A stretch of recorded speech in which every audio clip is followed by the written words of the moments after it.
ಇಹಲೋಕ ತ್ಯಜಿಸಿದ ನಟಿ ಬಿ ಸರೋಜಾದೇವಿಗೆ ಅಂತಿಮ ನಮನ ಸಲ್ಲಿಸಲು ಬೆಂಗಳೂರಿನ ಮಲ್ಲೇಶ್ವರಂ ನಿವಾಸಕ್ಕೆ ಅನೇಕ ಕಲಾವಿದರು, ನಿರ್ಮಾಪಕರು, ನಿರ್ದೇಶಕರು, ರಾಜಕೀಯ ನಾಯಕರ ದಂಡೇ ಹರಿದು ಬಂದಿದೆ. ನಟ ಡಾಕ್ಟರ್ ಶಿವರಾಜ್ ಕುಮಾರ್, ರಾಕ್ಲೈನ್ ವೆಂಕಟೇಶ್, ಉಪೇಂದ್ರ, ಪ್ರಿಯಾಂಕಾ ಉಪೇಂದ್ರ, ಜಗ್ಗೇಶ್, ಪೂರ್ಣಿಮಾ ರಾಜ್ಕುಮಾರ್, ತಾರಾರಿಂದ ಸರೋಜಾದೇವಿಗೆ ಅಂತಿಮ ನಮನ ಸಲ್ಲಿಸಲಾಯಿತು. ಇನ್ನು ರಾಜಕೀಯ ನಾಯಕರಾದ ಆರ್ ಅಶೋಕ್, ರಣದೀಪ್ ಸಿಂಗ್ ಸುರ್ಜೇವಾಲಾ, ಸಂಸದ ಬಸವರಾಜ ಬೊಮ್ಮಾಯಿ ಹಿರಿಯ ನಟಿಯ ಅಂತಿಮ ದರ್ಶನ ಪಡೆದು ಕುಟುಂಬಕ್ಕೆ ಸಾಂತ್ವನ ತಿಳಿಸಿದರು.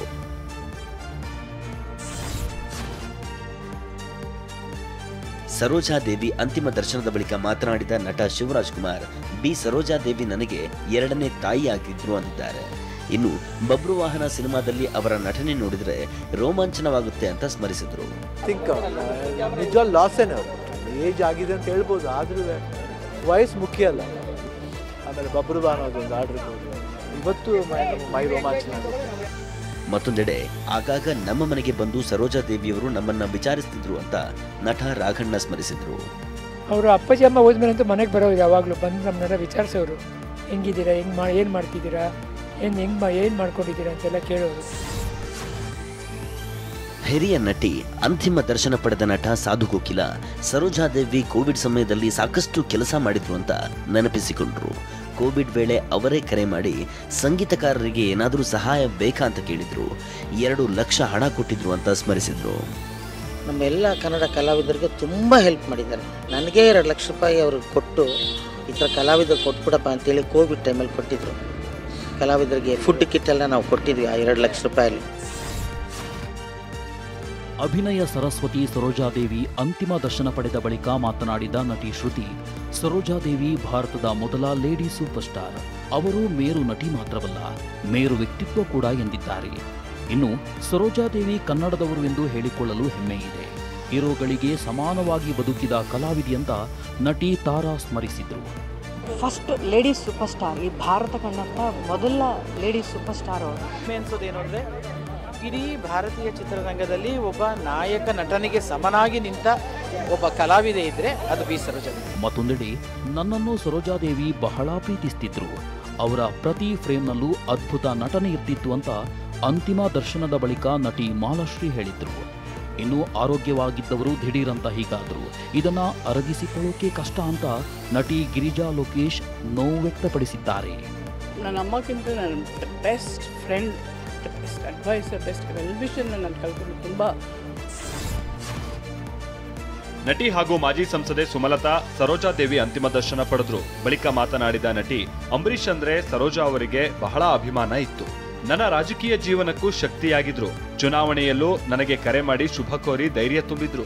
ಕನ್ನಡದಿಂದ ಹೋಗಿ ತೆಲುಗು, ತಮಿಳಿನಲ್ಲಿ ರೂಲ್ ಮಾಡಿದ್ರು ಅಂತ ಸ್ಮರಿಸಿದ್ದಾರೆ. ಕರ್ನಾಟಕದಿಂದ ಹೋಗಿ ತಮಿಳುನಾಡು, ತೆಲುಗು, ಹಿಂದಿ ಎಲ್ಲ ಲ್ಯಾಂಗ್ವೇಜಸ್ಸಲ್ಲೂ ಅವರು ಒಂದು ರೀತಿ ರೂಲ್ ಮಾಡಿದವರು. ಇಂಡಸ್ಟ್ರಿಯಲ್ಲಿ ಫಸ್ಟ್ ಲೇಡಿ ಸೂಪರ್ ಸ್ಟಾರ್ ಅಂದರೆ ಅವರೇ ಆಗಿದ್ರು. ಮತ್ತೊಂದೆಡೆ ಸರೋಜಾದೇವಿ ನಿಧನಕ್ಕೆ ಮಾಜಿ ಪ್ರಧಾನಿ ಎಚ್.ಡಿ. ದೇವೇಗೌಡ ಸಂತಾಪ ಸೂಚಿಸಿದ್ದಾರೆ. ಅವರ ನಿಧನದ ಸುದ್ದಿ ಕೇಳಿ ದುಃಖವಾಯಿತು ಅಂತ ಟ್ವೀಟ್ ಮಾಡಿದ್ದಾರೆ. ಸರೋಜಾದೇವಿ ಕರುನಾಡು ಕಂಡ ಪ್ರತಿಭಾವಂತ ಕಲಾವಿದೆಯಾಗಿದ್ರು. ಸರೋಜಾದೇವಿ ನಿಧನದಿಂದ ಕಲಾ ಜಗತ್ತು ಬಡವಾಗಿದೆ ಅಂತ ಸಿಎಂ ಸಿದ್ದರಾಮಯ್ಯ ಸ್ಮರಿಸಿದ್ದಾರೆ. ಇನ್ನು ರಾಜ್ಯದ ಹಿರಿಯ ತಾರೆ ಸರೋಜಾದೇವಿ ನನಗೆ ಬಹಳ ಆತ್ಮೀಯರಾಗಿದ್ರು ಅಂತ ಡಿಸಿಎಂ ಡಿಕೆ ಶಿವಕುಮಾರ್ ಪ್ರತಿಕ್ರಿಯಿಸಿದ್ದಾರೆ. ಮತ್ತೊಂದು ಕಡೆ ತಮಿಳುನಾಡು ಮಾಜಿ ಸಿಎಂ ಜಯಲಲಿತಾಗೆ ಸರೋಜಾದೇವಿ ಅತ್ಯಂತ ಆತ್ಮೀಯ ಸ್ನೇಹಿತರಾಗಿದ್ರು ಅಂತ ಸಂಸದ ಬೊಮ್ಮಾಯಿ ಹೇಳಿದ್ದಾರೆ. ಕನ್ನಡ ನಾಡು ಕಂಡಂತ ಪ್ರತಿಭಾವಂತೆ ದಕ್ಷಿಣ ಭಾರತದ ಲೇಡಿ ಸೂಪರ್ ಸ್ಟಾರ್ ಸರೋಜಾದೇವಿ ನಿಧನಕ್ಕೆ ಸೂಪರ್ ಸ್ಟಾರ್ ರಜನಿಕಾಂತ್, ಖುಷ್ಬು ಸೇರಿ ಅನೇಕ ಪರಭಾಷಾ ನಟ ನಟಿಯರು ಸಂತಾಪ ಸೂಚಿಸಿದ್ದಾರೆ. ಟ್ವೀಟ್ ಮಾಡಿದ ನಟ ರಜನಿಕಾಂತ್, ಲಕ್ಷಾಂತರ ಅಭಿಮಾನಿಗಳ ಹೃದಯ ಗೆದ್ದಿದ್ದ ಸರೋಜಾದೇವಿ ಇನ್ನಿಲ್ಲ. ಈ ದುಃಖ ಭರಿಸುವ ಶಕ್ತಿ ದೇವರು ಎಲ್ಲರಿಗೂ ನೀಡಲಿ, ಅವರ ಆತ್ಮಕ್ಕೆ ಶಾಂತಿ ಸಿಗಲೆಂದು ಪ್ರಾರ್ಥಿಸುವೆ ಅಂತ ರಜನಿಕಾಂತ್ ಟ್ವೀಟ್ ಮಾಡಿದ್ದಾರೆ. ಇನ್ನು ಸರೋಜಾದೇವಿ ಸಾವಿನೊಂದಿಗೆ ಸಿನಿಮಾ ರಂಗದ ಸ್ವರ್ಣಯುಗ ಅಂತ್ಯವಾಗಿದೆ ಅಂತ ನಟಿ ಖುಷ್ಬು ಟ್ವೀಟ್ ಮಾಡಿದ್ದಾರೆ. ಕೊನೆಯುಸಿರೆಳೆದಿರೋ ನಟಿ ಸರೋಜಾದೇವಿ ತಮ್ಮ ಕಣ್ಣುಗಳನ್ನು ದಾನ ಮಾಡಿ ಸಾವಿನಲ್ಲೂ ಸಾರ್ಥಕತೆ ಮೆರೆದಿದ್ದಾರೆ. ಸದಾ ಇತರರ ಸಹಾಯಕ್ಕೆ ಮಿಡಿಯುತ್ತಿದ್ದ ನಟಿ ಇದೀಗ ಕಣ್ಣುಗಳ ದಾನದ ಮೂಲಕ ಇನ್ನೊಂದು ಜೀವಕ್ಕೆ ಬೆಳಕಾಗಿದ್ದಾರೆ. ಇನ್ನು ಸದಾ ಸಮಾಜ ಸೇವೆಯಲ್ಲಿ ಒಂದು ಹೆಜ್ಜೆ ಮುಂದಿರುತ್ತಿದ್ದ ಬಿ ಸರೋಜಾದೇವಿ ಹುಟ್ಟೂರು ಬೆಂಗಳೂರು ದಕ್ಷಿಣ ಜಿಲ್ಲೆ ಚನ್ನಪಟ್ಟಣ ತಾಲೂಕಿನ ದಶವಾರ ಗ್ರಾಮದಲ್ಲಿ ಶಾಲೆಗೆ 3 ಕಟ್ಟಡ ಕಟ್ಟಿಸಿಕೊಟ್ಟು ಹೃದಯ ವೈಶಾಲ್ಯತೆ ಮೆರೆದಿದ್ರು. ಕೇಂದ್ರ ಕಾರಾಗೃಹದಲ್ಲಿದ್ದ ಉಗ್ರರಿಗೆ ನೆರವು ನೀಡಿದ ಆರೋಪದಲ್ಲಿ ಎನ್ಐಎಯಿಂದ ಬಂಧನಕ್ಕೊಳಗಾದ ಆರೋಪಿಗಳನ್ನು 14 ದಿನ ನ್ಯಾಯಾಂಗ ಬಂಧನಕ್ಕೆ ನೀಡಿ ಎನ್ಐಎ ವಿಶೇಷ ಕೋರ್ಟ್ ಆದೇಶಿಸಿದೆ.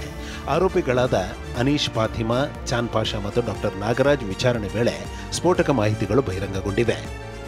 ಟಿ ನಾಸಿರ್ನನ್ನ ಪೊಲೀಸ್ ಜೊತೆಗೆ ನ್ಯಾಯಾಲಯಕ್ಕೆ ಕರೆತರುವಾಗ ಮಾರ್ಗ ಮಧ್ಯೆ ಬ್ಲಾಸ್ಟ್ ಮಾಡಿ ಪೊಲೀಸರಿಂದ ಬಿಡಿಸುವುದು.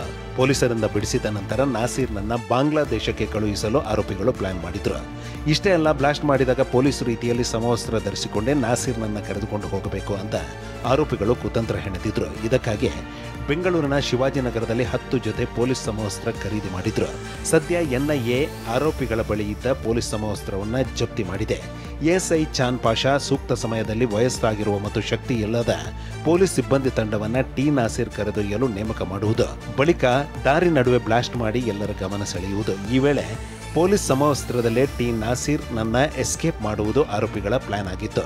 ನಾಸಿರ್ ನನ್ನ ಎಸ್ಕೇಪ್ ಮಾಡಿದ ಬಳಿಕ ಆತನನ್ನ ಕೇರಳಕ್ಕೆ ಕರೆದೊಯ್ಯುವುದು, ಅಲ್ಲಿಂದ ಸಮುದ್ರ ಮಾರ್ಗವಾಗಿ ಪಶ್ಚಿಮ ಬಂಗಾಳಕ್ಕೆ ಮತ್ತು ಅಲ್ಲಿಂದ ಬಾಂಗ್ಲಾದೇಶಕ್ಕೆ ಕರೆದುಕೊಂಡು ಹೋಗಲು ಯೋಜನೆ ರೂಪಿಸಿದ್ರು ಅನ್ನೋದು ತನಿಖೆ ವೇಳೆ ಬಯಲಾಗಿದೆ. ಮಹಾರಾಷ್ಟ್ರದ ಥಾನೆ ನಗರದಲ್ಲಿ ಡ್ರಗ್ಸ್ ಮಾರಾಟ ಮಾಡುತ್ತಿದ್ದ ಕಾಂಗ್ರೆಸ್ ಮುಖಂಡ ಲಿಂಗರಾಜ್ ಕಣ್ಣಿಯನ್ನ ಪೊಲೀಸರು ಬಂಧಿಸಿದ್ದಾರೆ. ಲಿಂಗರಾಜ್ ಕಣ್ಣಿ ಕಲಬುರಗಿ ದಕ್ಷಿಣ ಬ್ಲಾಕ್ ಕಾಂಗ್ರೆಸ್ ಅಧ್ಯಕ್ಷನಾಗಿದ್ದ. ಮಹಾರಾಷ್ಟ್ರದ ಕಲ್ಯಾಣ ಠಾಣೆ ಪೊಲೀಸರು ಡ್ರಗ್ಸ್ ಮಾರಾಟ ಮಾಡುತ್ತಿದ್ದಾಗಲೇ ಲಿಂಗರಾಜ್ನನ್ನು ಬಂಧಿಸಿದ್ದಾರೆ. ಈ ವೇಳೆ ಲಿಂಗರಾಜ್ ಬಳಿ ಇದ್ದ ನಿಷೇಧಿತ 120 ಕೊಡನೈಟ್ ಸಿರಪ್ ಬಾಟಲ್ ವಶಕ್ಕೆ ಪಡೆಯಲಾಗಿದೆ. ಆರೋಪಿ ವಿರುದ್ಧ ಎನ್ಡಿಪಿಎಸ್ ಕಾಯ್ದೆಯಡಿ ಕೇಸ್ ದಾಖಲಿಸಲಾಗಿದೆ. ಪ್ರಕರಣ ಬೆಳಕಿಗೆ ಬಂದ ಬೆನ್ನಲ್ಲೇ ಕಲಬುರಗಿ ದಕ್ಷಿಣ ಬ್ಲಾಕ್ ಕಾಂಗ್ರೆಸ್ ಅಧ್ಯಕ್ಷ ಸ್ಥಾನದಿಂದ ಲಿಂಗರಾಜ್ ಕಣ್ಣಿಯನ್ನ ಉಚ್ಚಾಟನೆ ಮಾಡಲಾಗಿದೆ. ಕಲಬುರಗಿ ಜಿಲ್ಲಾ ಕಾಂಗ್ರೆಸ್ ಅಧ್ಯಕ್ಷ ಉಚ್ಚಾಟನೆ ಮಾಡಿ ಆದೇಶಿಸಿದ್ದಾರೆ.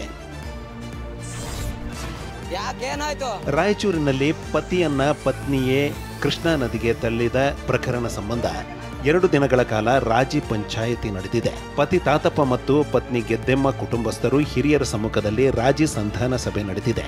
ರಾಜಿ ಸಂಧಾನದ ಅಂತಿಮ ತೀರ್ಪು ಇನ್ನೂ ಹೊರಬಂದಿಲ್ಲ. ಈ ಮಧ್ಯೆ ಹಿರಿಯರ ಸಂಧಾನ ಸಭೆಯಲ್ಲಿ ಪತ್ನಿ ಕೃತ್ಯವನ್ನು ಖಂಡಿಸಿದ ಪತಿ ತಾತಪ್ಪ ಕೆಲವು ಷರತ್ತುಗಳನ್ನು ಹಾಕಿದ್ದಾರೆ. ಪತ್ನಿ ಗೆದ್ದೆಮ್ಮಳನ್ನ ತವರು ಮನೆಯವರೇ ಇಟ್ಟುಕೊಳ್ಳಬೇಕು, ನನ್ನ ಜೊತೆ ಗೆದ್ದೆಮ್ಮಳನ್ನ ಕಳುಹಿಸಿಕೊಡುವಂತಿಲ್ಲ, ಡೈವೋರ್ಸ್ ಮೂಲಕ ಪ್ರಕರಣವನ್ನು ಇತ್ಯರ್ಥಗೊಳಿಸುವಂತೆ ಪತಿ ತಾತಪ್ಪ ಸಲಹೆ ನೀಡಿದ್ದಾನೆ. ಅಲ್ಲದೆ ಒಂದು ವೇಳೆ ಪತ್ನಿಯನ್ನು ಕರೆದೊಯ್ಯಲು ಆಕೆಯ ಕುಟುಂಬಸ್ಥರು ಒತ್ತಡ ಹೇರಿದ್ರೆ ಘಟನೆ ಬಗ್ಗೆ ಪೊಲೀಸರಿಗೆ ದೂರು ನೀಡೋದಾಗಿ ತಾತಪ್ಪ ಕಂಡೀಷನ್ ಹಾಕಿದ್ದಾನೆ. ಇನ್ನು ಸಂಧಾನ ಸಭೆಯ ಇಂಚಿಂಚು ಮಾಹಿತಿಯನ್ನ ತಾತಪ್ಪ ರಾಯಚೂರು ಗ್ರಾಮೀಣ ಪೊಲೀಸರಿಗೆ ತಿಳಿಸಿದ್ದಾನೆ. ಇದೇ ಜುಲೈ 11ರಂದು ರಾಯಚೂರಿನ ಗುರ್ಜಾಪುರ ಬ್ರಿಡ್ಜ್ ಕಮ್ ಬ್ಯಾರೇಜ್ನಲ್ಲಿ ಈ ಘಟನೆ ನಡೆದಿತ್ತು. ನಿನ್ನ ಫೋಟೋ ತೆಗಿತೀನಿ ಎಂದಿದ್ದ ಪತ್ನಿ ನನ್ನನ್ನ ಬ್ಯಾರೇಜ್ಗೆ ತಳ್ಳಿದ್ಲು ಅಂತ ತಾತಪ್ಪ ಆರೋಪಿಸಿದ್ದಾನೆ. ಕಲ್ಲು ಹಿಡಿದು ಕುಳಿತಿದ್ದ ತಾತಪ್ಪನನ್ನ ಸ್ಥಳೀಯರು ರಕ್ಷಣೆ ಮಾಡಿದ್ರು. ಯಮನ್ನಲ್ಲಿ ಕೇರಳದ ನರ್ಸ್ ನಿಮಿಷಾ ಪ್ರಿಯಾ ಮರಣದಂಡನೆ ವಿಚಾರವಾಗಿ ಸುಪ್ರೀಂ ಕೋರ್ಟ್ಗೆ ಸಲ್ಲಿಕೆಯಾಗಿದ್ದ ಅರ್ಜಿ ವಿಚಾರಣೆ ನಡೆಯಿತು.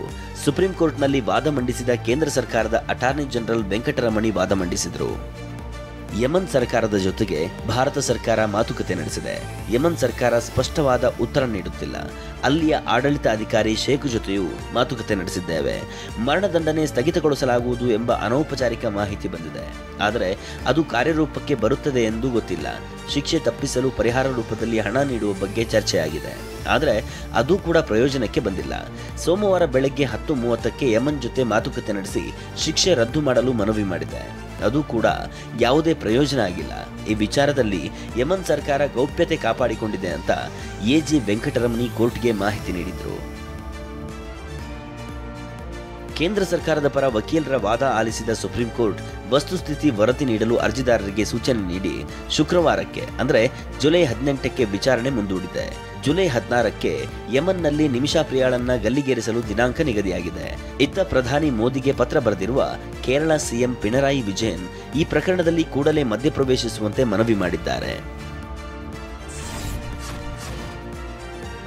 ಒಲಿಂಪಿಕ್ ಪದಕ ವಿಜೇತೆ ಬ್ಯಾಡ್ಮಿಂಟನ್ ತಾರೆ ಸೈನಾ ನೆಹ್ವಾಲ್ ಪತಿ ಪರುವಳ್ಳಿ ಕಶ್ಯಪ್ ಅವರಿಂದ ಪ್ರತ್ಯೇಕವಾಗ್ತಿರುವುದಾಗಿ ಘೋಷಿಸಿದ್ದಾರೆ. 2018ರಲ್ಲಿ ಸೈನಾ ಬ್ಯಾಡ್ಮಿಂಟನ್ ಆಟಗಾರ ಪರುವಳ್ಳಿ ಕಶ್ಯಪ್ ಅವರನ್ನ ಮದುವೆಯಾಗಿದ್ದರು. 7 ವರ್ಷಗಳ ಬಳಿಕ ಸೈನಾ ಸೋಷಿಯಲ್ ಮೀಡಿಯಾ ಮೂಲಕ ವಿಚ್ಛೇದನ ನಿರ್ಧಾರ ಘೋಷಿಸಿದ್ದಾರೆ. ಕೇಂದ್ರ ಸಚಿವ ನಿತಿನ್ ಗಡ್ಕರಿ ಶಿವಮೊಗ್ಗ ಜಿಲ್ಲೆ ಸಾಗರ ಪಟ್ಟಣದ ಹೊಳೆಬಾಗಿಲು ಸಿಗಂದೂರು ಸೇತುವೆ ಲೋಕಾರ್ಪಣೆ ಮಾಡಿದರು. ಕೇಂದ್ರ ಸಚಿವ ಪ್ರಹ್ಲಾದ್ ಜೋಶಿ, ಮಾಜಿ ಸಿಎಂ ಯಡಿಯೂರಪ್ಪ, ರಾಜ್ಯ ಬಿಜೆಪಿ ಅಧ್ಯಕ್ಷ ಬಿವೈವಿ, ಮಾಜಿ ಸಚಿವ ಕಾಗೋಡು ತಿಮ್ಮಪ್ಪ ಕಾರ್ಯಕ್ರಮದಲ್ಲಿ ಭಾಗಿಯಾಗಿದ್ದರು. ಇತ್ತ ರಾಜ್ಯ ಬಿಜೆಪಿ ನಾಯಕರ ಒತ್ತಡದಿಂದ ನನಗೆ ಹೇಳದೆಯೇ ಸೇತುವೆ ಉದ್ಘಾಟನೆ ಮಾಡುತ್ತಿದ್ದಾರೆ ಅಂತ ಸಿಎಂ ಸಿದ್ದರಾಮಯ್ಯ ಹೇಳಿದ್ದಾರೆ. ಇನ್ನು ಸೇತುವೆ ನಿರ್ಮಿಸಿ ಟೋಲ್ ಸಂಗ್ರಹಿಸುವುದು ಕೇಂದ್ರದ ಉದ್ದೇಶ. ಈ ಮೂಲಕ ಮೋದಿ 7 ಕೋಟಿ ಕನ್ನಡಿಗರನ್ನ ಅವಮಾನ ಮಾಡಿದ್ದಾರೆ ಅಂತ ರಾಜ್ಯ ಕಾಂಗ್ರೆಸ್ ಉಸ್ತುವಾರಿ ರಣದೀಪ್ ಸಿಂಗ್ ಸುರ್ಜೇವಾಲಾ ವಾಗ್ದಾಳಿ ನಡೆಸಿದ್ದಾರೆ. ರಾಜ್ಯ ಸರ್ಕಾರದ ಮಹತ್ವದ ಯೋಜನೆ ಶಕ್ತಿ ಯೋಜನೆಯಡಿ ಈವರೆಗೆ 500 ಕೋಟಿ ಬಾರಿ ಮಹಿಳೆಯರು ಸರ್ಕಾರಿ ಬಸ್ಗಳಲ್ಲಿ ಉಚಿತ ಪ್ರಯಾಣ ಮಾಡಿದ್ದಾರೆ. ಈ ಹಿನ್ನೆಲೆ ಸಿಎಂ ಸಿದ್ದರಾಮಯ್ಯ ಮಹಿಳೆಯರಿಗೆ 500 ಕೋಟಿಯ ಟಿಕೆಟ್ ವಿತರಿಸಿದರು. ಇದೇ ವೇಳೆ ಮಹಿಳಾ ಪ್ರಯಾಣಿಕರಿಗೆ ಇಳಕಲ್ ಸೀರೆ ಸಿಹಿ ವಿತರಿಸಲಾಯಿತು. ಸಿಎಂಗೆ ಡಿಸಿಎಂ ಡಿಕೆ ಶಿವಕುಮಾರ್, ಸಚಿವರಾದ ಎಚ್ಸಿ ಮಹದೇವಪ್ಪ, ರಾಮಲಿಂಗಾರೆಡ್ಡಿ ಸಾಥ್ ನೀಡಿದರು. ಕಲಬುರಗಿಯಲ್ಲಿ ಹಾಡಹಗಲೇ ಚಿನ್ನದ ಅಂಗಡಿಗೆ ನುಗ್ಗಿ ದರೋಡೆ ನಡೆಸಿದ ಕೇಸ್ನಲ್ಲಿ ಪ್ರಮುಖ ಆರೋಪಿಯನ್ನ ಬಂಧಿಸಲಾಗಿದೆ. ಮುಂಬೈಗೆ ತೆರಳಿದ್ದ ಕಲಬುರಗಿ ಪೊಲೀಸರ 2 ತಂಡಗಳು ದರೋಡೆ ಪ್ರಕರಣದ ಪ್ರಮುಖ ಆರೋಪಿಯನ್ನ ಬಂಧಿಸಿದ್ದಾರೆ. ಇನ್ನು ಲೂಟಿ ಮಾಡಿದ ಚಿನ್ನಾಭರಣ ಮಾರಾಟ ಮಾಡುತ್ತಿದ್ದ ಹೈದರಾಬಾದ್ ಮೂಲದ 2ರನ್ನ ವಶಕ್ಕೆ ಪಡೆಯಲಾಗಿದೆ. ಕೇರಳದಲ್ಲಿ ಶಂಕಿತ ನಿಫಾ ವೈರಸ್ನಿಂದ 2ನೇ ಸಾವಾಗಿದೆ. ಖಾಸಗಿ ಆಸ್ಪತ್ರೆಯಲ್ಲಿ ಚಿಕಿತ್ಸೆ ಪಡೆಯುತ್ತಿದ್ದ ಸೋಂಕಿತ ವ್ಯಕ್ತಿ ಸಾವನ್ನಪ್ಪಿದ್ದಾನೆಂದು ಆರೋಗ್ಯ ಸಚಿವೆ ವೀಣಾ ಜಾರ್ಜ್ ಮಾಹಿತಿ ನೀಡಿದ್ದಾರೆ. ಈ ಹಿನ್ನೆಲೆ ಪಾಲಕ್ಕಾಡ್, ಮಲಪ್ಪುರಂ, ಕೋಜಿಕೋಡ್, ಕಣ್ಣೂರು, ವಯನಾಡ್ ಮತ್ತು ತ್ರಿಶೂರ್ ಜಿಲ್ಲೆಗಳಾದ್ಯಂತ ಆಸ್ಪತ್ರೆಗಳಿಗೆ ಎಚ್ಚರಿಕೆ ನೀಡಲಾಗಿದೆ. ನಿಫಾ ವೈರಸ್ ಸೋಂಕನ್ನ ಹೋಲುವ ಹೆಚ್ಚಿನ ಜ್ವರ ಅಥವಾ ಎನ್ಸೆಫಾಟಿಸಿಸ್ ನಂತಹ ಲಕ್ಷಣಗಳು ಹೊಂದಿರುವ ರೋಗಿಗಳನ್ನ ತಕ್ಷಣ ವರದಿ ಮಾಡುವಂತೆ ಆರೋಗ್ಯ ಇಲಾಖೆ ಸೂಚಿಸಿದೆ.